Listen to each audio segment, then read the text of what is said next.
大家好，我是魏之超。今天要为你深度解读的书叫做《预测心智》，作者是著名的认知科学家雅各布·霍维。我读完这本书之后，在豆瓣上写下的短评是这样的：我可以说这是最伟大的心理学理论吗？一个问号，两个惊叹号。之所以这么 drama， 是因为第一，我认为这本书里提出的那个叫做预测误差最小化的理论统一了心理学，它就是心理学界的E等于mc方，心理学界的杨米尔斯方程。一个如此简洁的模型，竟然一棍子插到底，统一揭示了人类的感知觉、注意力、行为、情绪、意识、自我乃至精神疾病的本质。甚至可以说，你现在所体验到的，你过去所经历的一切，某种程度上都是大脑预测误差最小化这个机制运行的一个结果而已。这就是心理学的大一统理论啊。第二呢，我读完这本书之后直觉这个理论很有可能也是 AI 的下一个突破，是 AI 迈向 AGI 的奠基理论之一。于是呢，我就让 AI 帮我做了一个调研结果吓了一大跳。目前几个非常重要的 AI 前沿研究方向，竟然真的就是与这个理论高度契合了。甚至于这个理论的奠基人之一已经直接下场在领导一个 AI 的前沿公司了。那今天最后我会简要的说到这些研究。那么这样一个神奇的叫做预测误差最小化的理论到底是一个什么样的东西呢？为什么它能够展现出心理学大一统理论的威力？它对 AI 的突破又有什么样的启示？我们今天就逐一的拆解。要理解这个预测误差最小化理论我们得从一个看上去根本不像问题的问题开始问起，那就是你到底是怎么样看到这个世界的？如果你了解过一点点心理学、生理学方面的知识那你的回答大概是这样的。比如说你现在正在赏樱你正在看樱花，你是怎么样感知到这个场景的呢？那你大概会说首先是一棵樱花树的光线进入了眼睛当然也有风吹过树梢的声波进入了耳朵，然后大脑就接收到了这些信号，综合处理了它们之后我们就看到了那棵树听到了风的声音，感知到了这个世界。我们的大脑呢就有点像是一台摄像机外面是怎么样的它就拍下来，可能并不总是那么精确比如说说不定会把风声错听成了有人在窃窃私语但是刚才说的这个方向总是不会错的吧？是外界先输入信号，然后大脑解读它最后我们就看见了这个世界。难道不是这样吗？其实如果你认真的想一下，就会发现这里边其实有一个被我们忽略了的巨大的困难。什么困难呢？那就是你的大脑实际上看不见任何东西，也听不见任何东西。因为此时此刻它是完完全全的被封闭在一个漆黑的坚硬的骨头盒子里的。这个骨头盒子就是你的颅骨，就是你的头骨。你的头骨里其实根本就没有光，没有声音。你的大脑其实从来都没有，也永远都不会接触到外部世界的任何东西。它唯一能够拿到的是一堆通过神经纤维传进来的电化学信号，它是非常嘈杂的，非常模糊的，是一堆混杂了各种噪音的电脉冲。你的大脑真正要做的是要凭这一堆电脉冲猜出外面发生了什么。注意，不是接收，而是猜测。我们下面来想象这样一个场景这也是书里一上来就给出的一个思想实验是这样的。想象一下你现在被关在了一间没有窗户、没有网络、没有任何书籍的房子里。突然呢，你听到墙外传来一阵敲击声，你要判断这是什么东西在敲。可能是啄木鸟在啄墙，是吧？也有可能是树枝被风吹的在拍打墙壁，也有可能是有人在撬锁，也有可能是远处在施工，甚至你发挥一下想象力有可能是你的房子昨晚被发射到了太空，这是陨石在撞击的声音。从纯粹逻辑上来讲这些可能性你其实一个都排除不了因为你能够拿到的信息只有那一个声音，而无数种完全不同的原因都可能产生同样的这个声音。而这其实就是你的大脑每时每刻的处境。同样的感官输入实际上是可以由完全不同的原因造成的。比如说同样是一个看起来像是自行车的东西，有可能真的是一辆自行车，也有可能是一张自行车的照片，还有可能是一群恰好排成自行车形状的蜜蜂。它们在你的视网膜上投射的图像可能是一模一样的。所以感知到这个世界这件事情从来都不是大脑打开一扇窗户往外看一眼那么简单，它本质上是一个极其困难的反向推理问题。你要仅仅凭听到的那个声音去推测房间外面到底发生了什么。你其实从来都没有看到过这个世界，你此刻看到的世界其实并不是世界本身，而是你的大脑猜出来的画面。严格来说，你此刻感受到的一切，包括我的声音在内，其实都是你的大脑构建的幻觉而已。只不过呢，那不是大脑胡乱瞎编出来的幻觉。而这本书里震撼到我的那个预测误差最小化理论，揭示的就是这个幻觉的产生机制。我们下面就深入看一下这个机制到底是怎么样的。我们回到刚才那个房间，你听到了敲击声，那大脑到底是怎么样猜原因的呢？他用的方法在数学上叫做贝叶斯推理。简单来说就是大脑会同时考虑两个因素。第一个因素是这个声音跟每种假说的匹配度有多高，它有多像啄木鸟，它有多像陨石撞击。然后呢，大脑还会看这种假说在现实中本来就存在的可能性有多大。两个东西乘起来，概率最高的那个就是你听到的东西。比如说，虽然这个声音听起来既像啄木鸟，又像是陨石撞击，与两者的匹配度都很高，但是呢，你是一个现实主义者，你认为啄木鸟出现在你房子外面的可能性是很大的，所以呢，你就听到了啄木鸟的声音。但是如果另一个人是一个阴谋论爱好者，他一直都认定罗斯柴尔德家族本来就一直计划着把自己扔到外太空，那他听到的就是陨石撞击的声音。我们的大脑每时每刻在做的就是这种推理，当然绝大部分时候都是无意识的。但是呢，今天这本书真正的突破不在于指出大脑在做贝叶斯推理，而在于它揭示了大脑做这种推理的具体方式，那就是预测误差最小化。他说大脑并不是傻等着信号进来再去猜的，恰恰相反，它是主动出击的。是在任何感官信号到达大脑之前，大脑就已经根据它内部的一个世界模型预先脑补好了它期望接收到什么。比如说你正在咖啡馆跟朋友聊天，大脑就会根据它的内部模型里关于咖啡馆的这个场景进行各种预测。比如说，我期望我会听到朋友的声音，我会看到他的嘴巴在动，我会闻到咖啡的气味。然后呢，这时候真实的那些感官数据就传上来了。如果你的预测跟实际的这些感官数据完全吻合，咖啡就是那么香，你的朋友的声音就是那么动听，那就万事大吉，没有什么需要特别注意的。但是如果这个时候突然传来一声巨响，那么这个差异就形成了今天的关键词——预测误差。预测误差就告诉大脑，你刚才猜错了，这里有一个你没有料到的东西。而大脑接收到这个误差之后，就立刻会调整它的预测。也许是有人摔了杯子，也许是外面出了车祸，然后他就把这个新发出的预测再次跟感官信号做对比，直到这个预测误差越来越小，小到一个可以被接受的程度。这就是预测误差最小化。此时此刻你看到的听到的并不是真实世界，而是一个可以让你的预测误差最小化的幻觉。而且这个过程不只是发生在大脑的一个层面上，从最底层的对线条对色块的感知，到比较中层的对面孔对物体的识别，再到最高层的像是这是我的朋友，他今天心情不好，这种非常综合性的判断。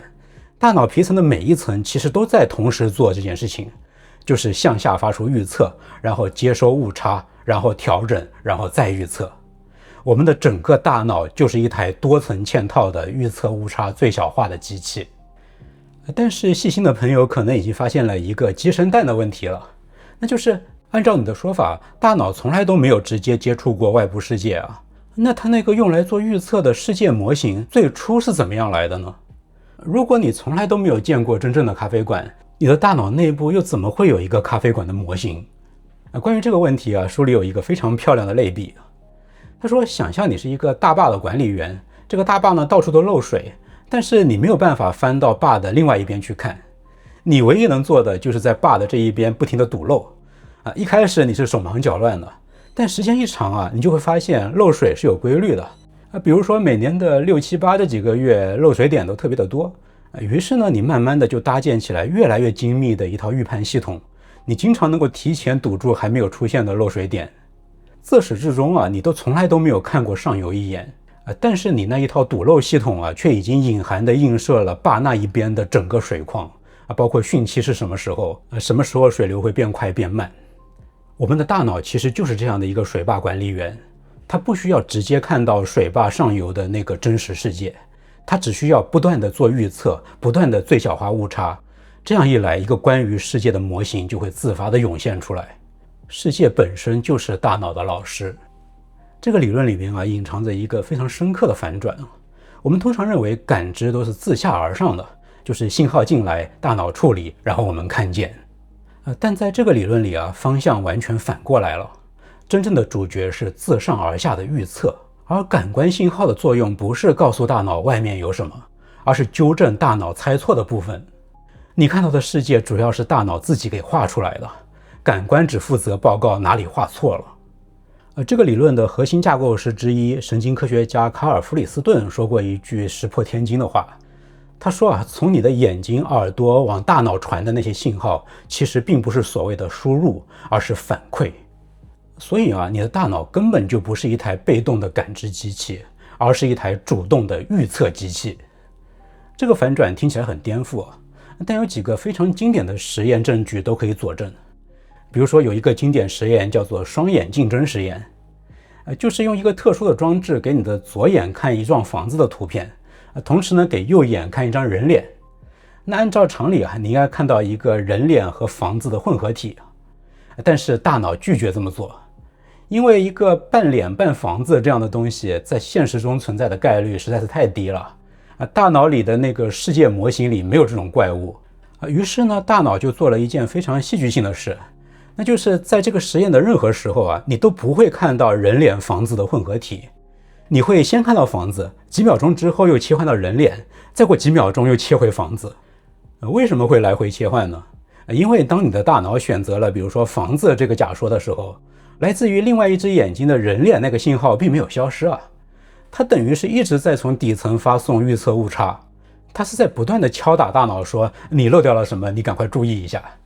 那这些误差积累到一定程度呢，就会推翻当前假说，那大脑就被迫切换到了人脸，然后同样的过程再反过来重演。而驱动这场拉锯战的就是预测误差最小化这个机制。还有一个非常有名的实验也很说明问题那就是你大概率在网上看到过的橡胶假手实验。今天这本书的作者霍维就是这个实验范式的主要设计者之一橡胶假手实验是这样的就是你把一只手藏在桌子底下，同时呢桌面上放一只非常逼真的橡皮假手，实验者会用2只刷子同步的刷你看不见的那只真手和你看得见的那只假手，在真手被刷的同时，你会看到假手也正在被刷这两者是完全同步的。几分钟之后不可思议的事情就会发生，你会开始感觉那只橡皮手就是你自己的手，你明明知道它是假的，但是你就是控制不住的觉得触感是来自于那只假手的。这个时候如果那个实验者突然拿起一个锤子砸那个橡皮手，你会本能的缩手甚至是会吓得一大跳，跟你真的手被砸的时候的反应一模一样。那为什么你会产生这样的一个错觉呢？在我们这个预测误差最小化理论里边有一个非常清晰的解释你的视觉看到一只手在被刷，触觉感到有东西在刷你的手，这两者在时间上完全同步。而在真实世界里呢，有2个完全独立的事件恰好完美同步的概率是非常非常低的。于是呢，你的大脑的那个贝叶斯推理就直接猜测触觉和视觉是来源于同一个物体的，所以那只假手就是我的手。而且呢，紧接着的下一刻，同步的感觉再次出现了。所以预测误差几乎为0模型无需修正，假手就是我的手，绝对没有疑问。是一个极小的预测误差完美的强化了这种错觉。这个实验其实还揭示了一个很深刻的事实那就是我们通常会认为我们对我们自己身体的感知是一个最牢固最不可动摇的基本感觉，但实际上对于我们身体的感知居然也是大脑猜测出来的产物。你觉得这是我的手，是因为大脑认定这是一个最佳猜测。你不是感知到了你的身体，你是预测出了你的身体。这就是预测误差最小化这个理论的核心机制。先是自上而下的预测然后是预测误差的反向传递，然后修正误差，然后周而复始，是一个非常简洁优雅的模型。但是到目前为止呢，这个模型还有一个很致命的漏洞没有补上，那就是如果大脑只是机械的去最小化预测误差，那在一个外部信号很差的环境里会怎么样呢？比如说你远远的看到街对面好像站着一个熟人，他的身高、体型、穿着看着都挺像的，而且呢，这是一个预测误差，你的大脑原本没有期待会在这里碰到他。那么这个误差到底有多值得当一回事呢？那就得看情况了。如果那个时候是一个大雾弥漫的清晨，能见度只有10几米，那个熟人很有可能只是一个身形有点相似的路人而已，甚至有可能是一个油桶啊。那在这种条件之下呢，视觉信号本身就模糊得一塌糊涂，那大脑就不应该太当一回事，你就应该继续走你的路，而不是冲过去打招呼。但是呢，如果现在是一个阳光灿烂的下午，空气非常的通透，视线非常清晰，你同样看到街对面站着一个很像你朋友的人，那这个信号就非常值得认真对待了，你很可能真的碰到了熟人。你看同样是好像看到了一个熟人，这个预测误差，在不同的条件之下，大脑应该给他们完全不同的权重。所以呢，大脑不仅仅需要做预测，还需要估计这个预测误差有多可靠。这就是书里提到的一个非常关键的概念，叫做精度。高精度就意味着这个误差信号很可靠，应该认真对待，而低精度就意味着这个误差信号可能只是一个噪音，不必太当一回事。这就有点像是你的大脑里面应该有一个音量调节器，大脑呢可以把某些信号的音量调大，把另外一些信号的音量调小。而这个调音量的过程呢，你此时此刻就正在做，它就是我们再熟悉不过的一个心理过程——注意力。当你注意到某个东西的时候啊，你的大脑实际上就是在调高那个信号通道的精度权重。也就是说，如果你注意到的那个东西哪怕只发生了一点点预测误差，你也会格外认真的去处理它。所以这个理论一顺手就把注意力给大一统进来了。然后现在更加关键的部分来了。精度这样一个看上去有点抽象的概念，一旦它出了问题，后果是非常的明确，也是非常的灾难性的。因为很多精神疾病的真正原因，可能就是这个精度调节机制出了问题。我们来想象一下这样一种比较极端的情况，就是一个人的大脑可能系统性的出了一种偏差，它是不分青红皂白的调高所有他接触到的这些感官信号的精度。不论是雾气遮挡了视线的清晨，还是阳光灿烂的下午，对他来说都是阳光灿烂的下午，不分任何场合，每一个他遇到的细节，他都要格外认真的对待。那他会变成什么样子呢？那他就会对环境中各种微小的变化过度反应，比如说他可能会极度怕吵，比如说他对那种他自己熟悉的环境里边的一点点变化都会非常的抓狂。因为这种对于常人来说完全可以忽略的预测误差，对他来说也是一个巨大的精神负担。然后呢，他会很难从细节中抽身出来，看到那种整体的模式和规律。比如说，他可能会非常不善社交，他的情商可能很低，因为社交是非常依赖于大脑对于那种整体模式的推理和预测的。比如说，这个社交场合的惯例是什么？对方是不是话里有话，有什么隐含的意图？这种分析都需要你暂时从那些细节里抽身出来，靠你内部的那个世界模型自上而下的做出一些整体的预测。沉溺在细节里无法抽身，对于变化非常的抗拒，无法正确处理社交，这些是什么？这些就是自闭症谱系最典型的特征啊。所以呢，在预测误差最小化这个理论看来，自闭症患者他们真正的病因是把外部信号的音量无差别的调得过大了，就是把大雾弥漫的早晨也当成阳光灿烂的下午，是他们的精度调节机制出了问题。那反过来呢？如果一个人的大脑是把阳光灿烂的下午也都当成了大雾弥漫的早晨，把所有外部信号的音量无差别的调得太小呢？那这样的人会怎么样？这样的人的大脑是不分青红皂白的觉得外部进来的这些信号都是不可信的，那么他们就会更多的依靠自己内部的脑补来建构对世界的体验。那慢慢的，随着预测误差没有办法被现实来不停的矫正，那他们大脑里那些原有的信念就可能会开始漂移，变得越来越古怪，越来越脱离现实。他们可能就会听到一些并不存在的声音，看到一些并不存在的东西，开始坚信一些并不存在的阴谋论。这个人可能会开始相信有一个恶魔正在控制我的动作，他会相信我的医生能够读取我的思想。他会相信，除非我随身带着一个紫色的枕头，否则别人就会进入到我的身体。而这些都是书里记录的真实的精神分裂症患者的妄想。没错，在预测误差最小化这个理论看来呢，精神分裂症就是精度调节出问题的另外一种极端。你看，一个旋钮，两个方向，两种疾病。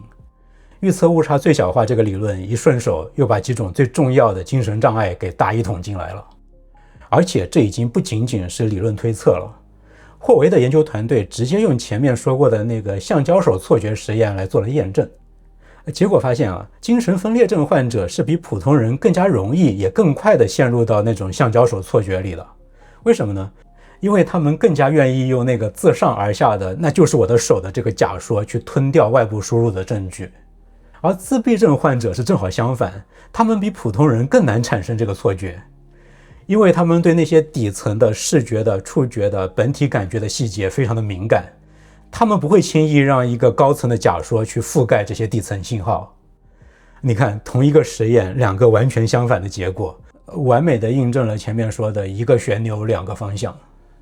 而且很容易推论我们每个人其实每时每刻都在这个旋钮的某个位置上摇摆。心理健康与精神疾病之间的边界也许没有我们以为的那么宽呢。它们不是两种截然不同的状态而是同一台预测机器上的连续体。而且呢，我们大脑这一台预测机器做推理的对象也不仅仅是外部世界，你的身体内部，你的心跳呼吸内脏的蠕动也是在源源不断地向大脑发送信号的。而大脑对这些身体信号做的预测推理，其实就是情绪。比如说你的心跳突然加速了，这是一个内部的预测误差，大脑需要去推理它的原因。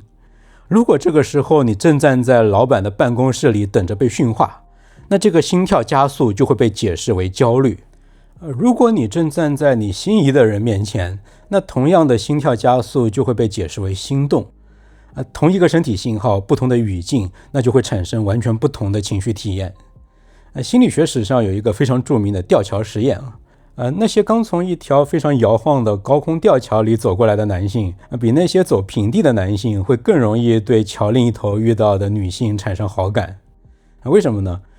因为由吊桥引发的那个心跳加速，在你走下吊桥之后还会持续一小段时间于是它就成了一个需要被解释的预测误差。而这个时候对面正好出现了一位身材相貌很姣好的女性，于是你的大脑就把这个心跳加速解释成了你被对方吸引了。看来情绪也不是什么独立于理性的神秘力量，它其实跟你看见一棵樱花树用的是完全相同的机制，那就是大脑做预测，预测产生了误差然后大脑去推测这个误差产生的原因，做出一个合理的解释。只不过这一次被推理的对象不是外部世界，而是你自己身体产生的各种信号。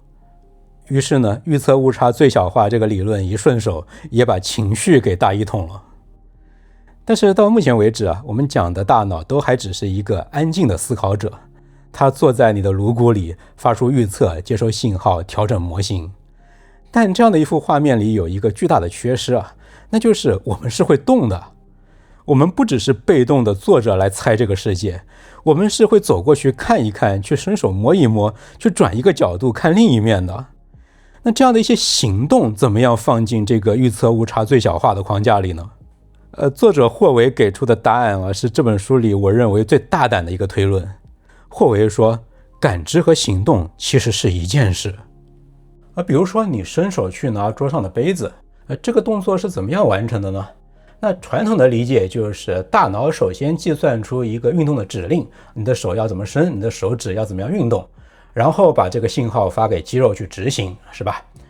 但是在预测误差最小化这个理论里你的大脑其实是先产生了一个关于你拿到那个杯子的画面的预测，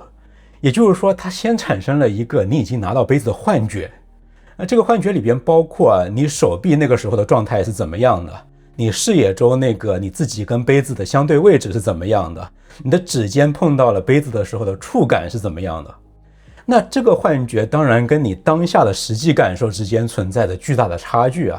这不就是预测误差吗？于是呢，为了消除这个预测误差，你的肌肉开始工作。注意，它不是在执行一个运动的指令，而是在消除误差，直到你手臂的感觉、你的视觉、你的触觉都一一与刚才的那个预测给匹配上。就这样，你伸手拿起了那个杯子。说的夸张一点，是你的大脑先做了一个梦，梦见你已经拿到了杯子，然后你的身体就去把这个梦变成了现实。你的每一个动作本质上都是一次对大脑预言的自我实现。这就是作者霍维所说的主动推理。他说感知这个世界就像是科学家想要检验一个科学假说一样。科学家检验假说最好的方法就是去做实验，是主动介入到那个因果链条里去，而不只是被动的做观察。同样的，我们的大脑也不是总是被动的等着那些信号进来，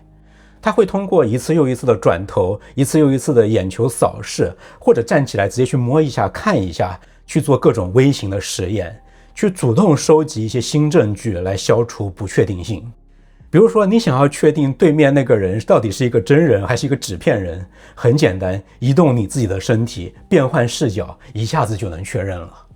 所以呢，主动的行动和被动的感受本质上居然是一回事，他们都是在尽力让预测误差最小化。如果你能够接受这个说法，那这个理论就又一顺手把感知和行动也给大一统了。感知是改变内部的模型去适应这个世界，而行动是改变世界去适应模型。但是这样一个可能过于大胆的假设，也招来了对于最小预测误差这个理论最著名的一个反驳，叫做黑屋子问题。什么是黑屋子问题呢？反驳这个理论的人是这样想的，他们说，如果大脑的目标是最小化预测误差，也就是最小化意外，那为什么我们就不干脆走进一间全黑的屋子，绝对安静的屋子里，关掉我们所有的感官输入呢？在这样的一个黑屋子里，你的预测误差是无限趋近于零的呀，没有任何意外。那照这个逻辑推演下去，我们每个人都应该一辈子都躲在像这样的一间黑屋子里不出来才对，而不是像你这个理论说的那样，我们会到处行动去改变世界。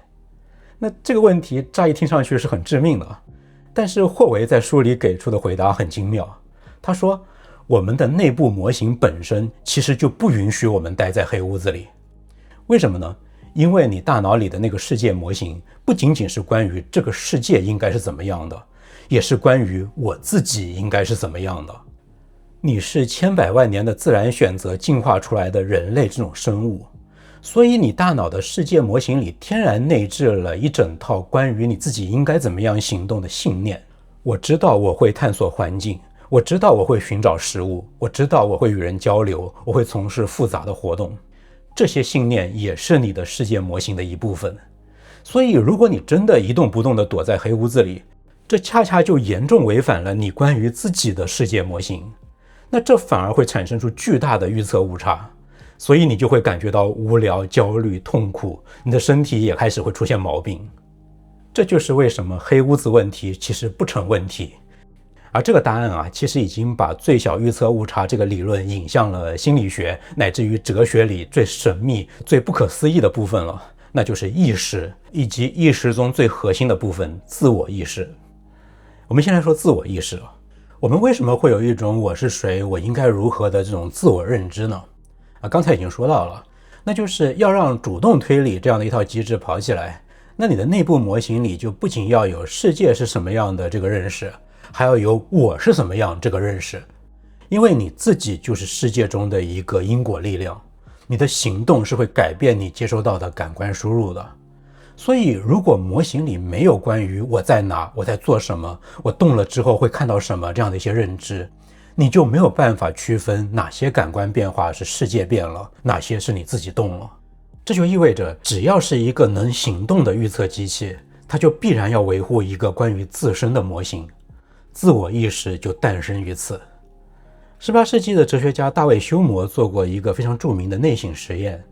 他说，每一次我试图向内观察我自己，我找到的总是某一个具体的体验，冷或者热，明或者暗，爱或者恨，但我从来都找不到那个我本身。休谟的这个困惑困扰了哲学家几百年。自我意识明明是我们的意识里最明确、最不可忽视的那部分，但是你真的转头去观察它的时候，却发觉一无所获。但从预测误差最小化的角度来看呢，修魔抓不住自我，恰恰说明他其实已经摸到了真相的边缘，只是他自己没有意识到。为什么呢？因为自我根本就不是一个可以被你观察到的东西，它是大脑用来做预测的工具本身。它的功能是预测接下来我会体验到什么。就好比你戴着一副眼镜看世界，你看到的永远是眼镜呈现给你的画面，而不是眼镜本身。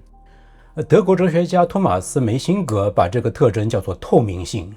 你通过自我去体验一切，但是你永远看不见自我本身。所以修魔往内心一看找到的全是冷、热、爱、恨，那些恰恰是自我模型输出的预测结果。而那个生成这些预测的我，就像眼镜一样，永远藏在你的视野之外。自我就是大脑的那副眼镜。就这样最小预测误差理论一顺手，把人类心灵中最不可琢磨的自我意识也给收入囊中了。但这还没完，这个理论还可以解释更加广义的意识现象的一些特征，比如说意识的统一性。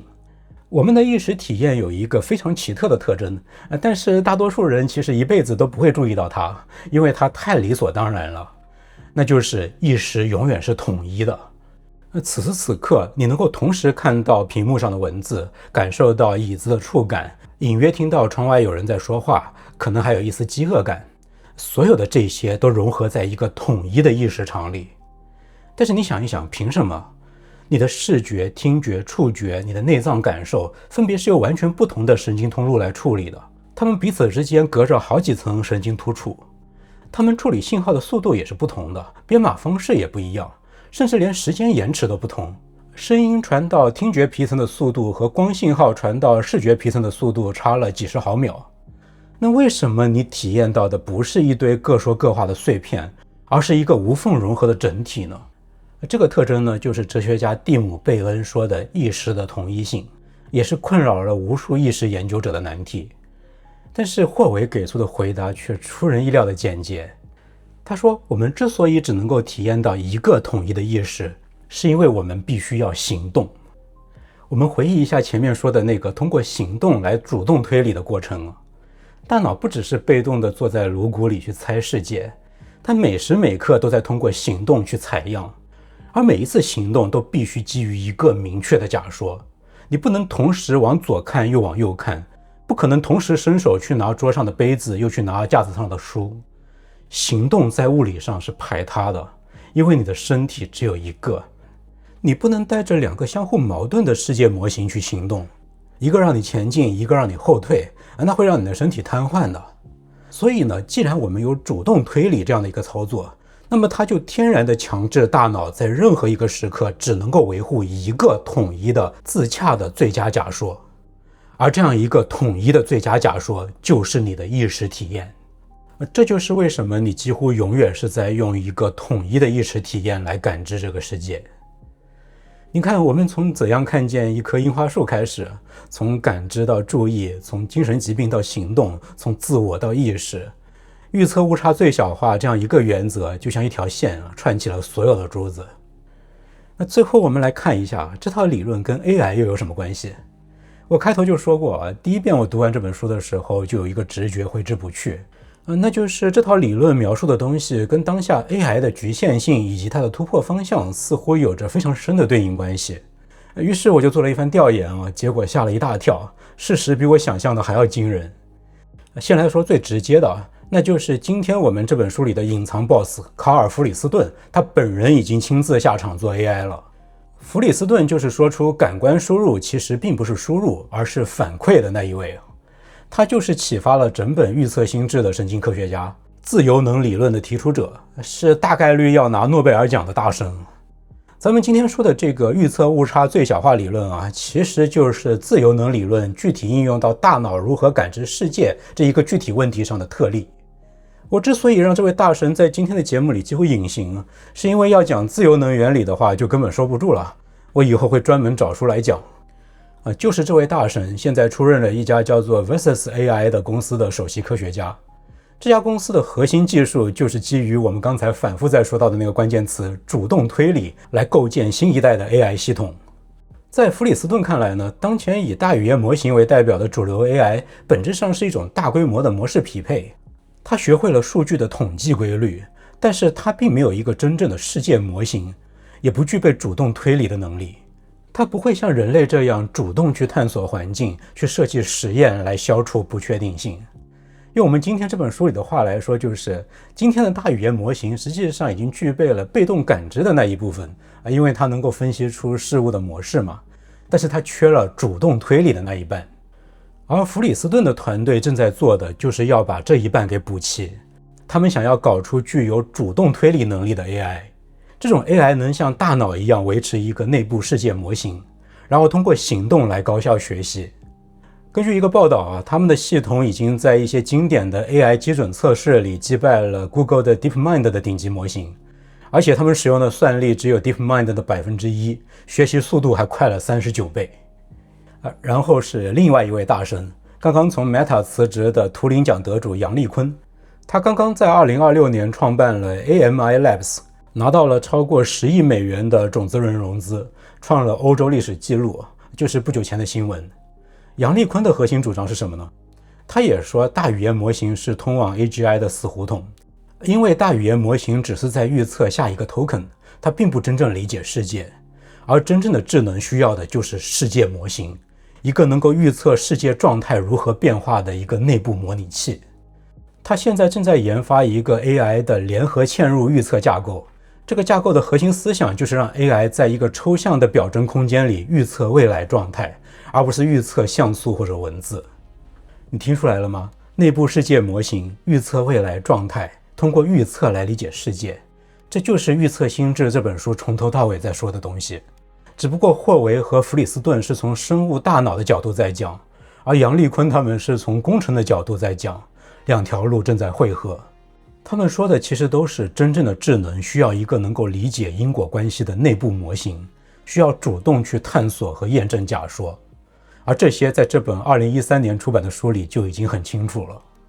所以我说这本书的理论很可能是 AI 下一个突破的奠基理论之一，这可能不是夸张啊。